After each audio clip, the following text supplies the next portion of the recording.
welcome back to another vlog with Lozan. Today I would like to share with y'all another experience I had as a child growing up. It's actually a sporting experience. To all my athletes out there, I know y'all got your own experiences and stories that y'all had as a child growing up. But we gonna hold off on it. You know what I'm saying? Because it ain't about y'all. It's about me. So, without further ado, let's get into the story. Let's get it. It's story time. Dim the lights. Get you some popcorn.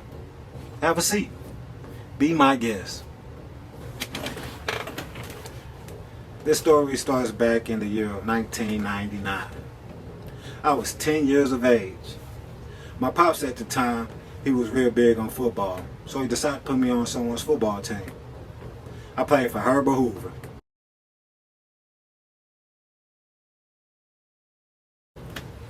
Yeah. Anywho,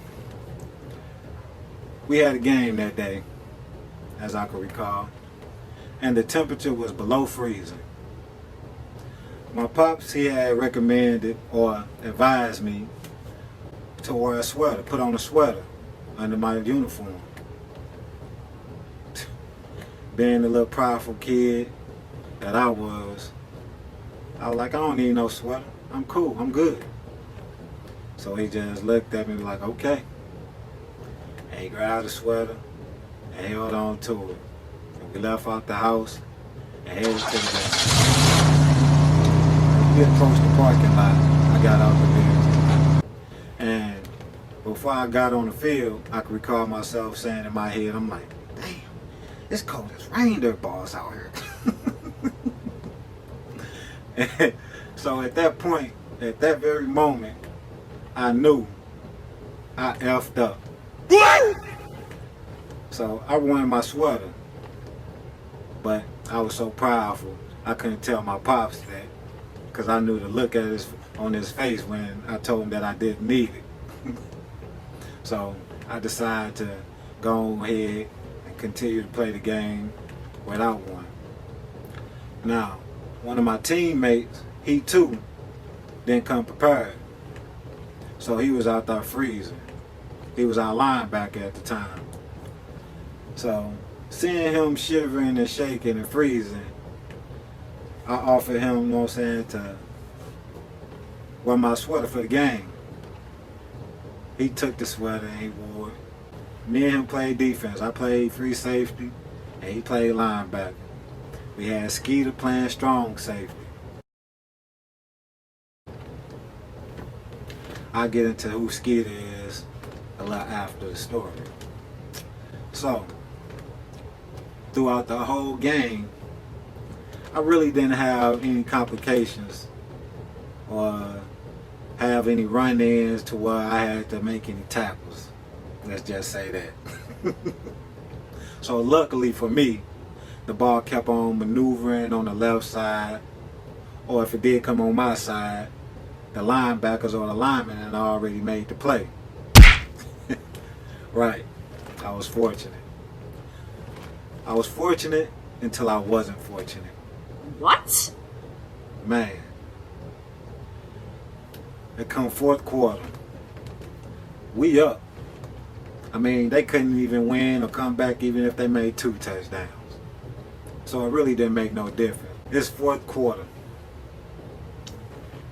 Game about to be over, and they make a play. The quarterback say, down.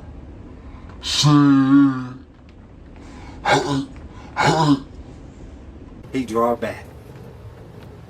He go to the left side. I'm thinking he finna run it over there to Skeeter and them side. Man, he do a reverse. Hand it off to the running back. Man, I'm standing in the backfield. Mind you, I'm cold. My hands in my jersey. My intentions is not even to make a play. So I'm just standing back there freezing and shaking. I'm looking. And I see the ball go on that side. And all the players is on the left side. Man, the ball ended up coming back on the right side after he handed it off and left everybody else on that side. What? I'm like, this is unbelievable. Ain't no way he running back to my side. So I'm back there at the backfield, cold. So he get past, he done left everybody else on that side. Now it's just me and him. He coming up the field. The only thing between him and the field in the end zone is me. In my head, I'm thinking I'm gonna take my arms out just in time. I took my arms out, ran over there. Man, boy, cracked me. I fell to the ground like a sack of potatoes. Boy, I was so goddamn embarrassed. My pops, he on the sideline bugging up. Man, I was so hurt and embarrassed. Dude got the touchdown. At that moment, I jumped up with shame on me, shaking my head, and walked to the sideline. My pops, he still was laughing. Man, he clowned me the whole ride back to the crib. It was like, I bet you gonna think about taking that sweater next time, ain't you? Oh, I'm just sitting down with my head down, just shaking my head. Couldn't do nothing. Embarrassment was plastered all over my face. And my uniform. Man, what a moment. I want to leave y'all off with this message. To the youth, always listen to your parents. Listen to your parents no matter what.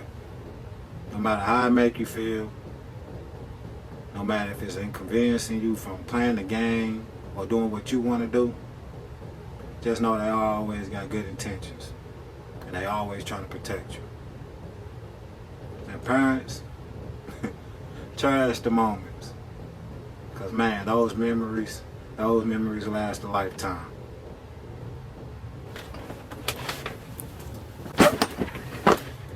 Did you enjoy the story? Well, I know one person that might have. I can see him now, rolling and laughing on the floor. Man, he never misses an opportunity to remind me about the little boy that ran me over. And the fact that I had refused to wear my sweater and it was cold outside. Yeah, I remember. Anywho, I would like to touch back on the name that I had mentioned earlier in my story. Skeeter. Edward Crawford. The brave young man who threw the Molotov back at Ferguson law enforcement during the riots. That iconic photo, man, set an impact on a lot of people's lives. And I want to pay my respects to that young man. To my friend, Edward Crawford, aka Skeeter. I feel like can't nobody fuck with me. The city's youngin' in my city, come get up with me. They put my face up on TV, say I'm a menace, dog. I would like to encourage you all to go out and set an impact on someone's life. Don't have to be today. Don't have to be now. But I encourage you all to set an impact on someone's life. Set a positive impact on someone's life. But an impact nonetheless. I mean, you only get one life to live. Make your mark. What would you want to be remembered by? Until next time, agree, Lozan.